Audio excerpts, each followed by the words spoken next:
enjuiciar a los responsables de este atropello, ya que la Audiencia Nacional, a pesar de no haber encontrado indicios de delito, ha entregado el expediente archivo a la justicia marroquí.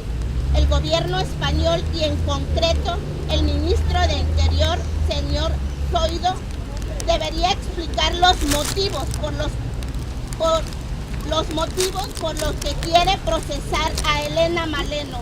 Nos gustaría saber qué le preocupa más al gobierno español, la vida de las personas o el control de las fronteras. Este procesamiento va mucho más allá de la persona acusada en este caso. Se pretende criminalizar la solidaridad internacional con las personas refugiadas y migrantes.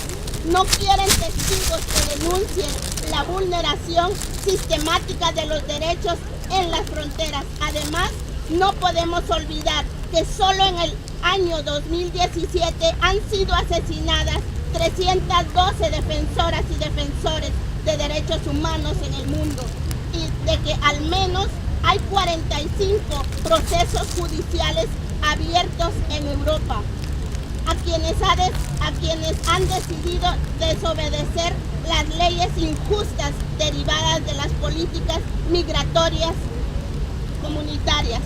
Exigimos el archivo de la causa abierta contra Elena Maleno, el cierre de todos los procesos de criminalización que criminalizan la solidaridad, la aplicación inmediata de la Declaración sobre Defensoras y Defensores de Derechos Humanos de 1998 y la puesta en marcha de políticas de refugio y migración que pongan en el centro los derechos humanos, porque no somos criminales, somos defensoras de la vida. ¡Libres nos queremos!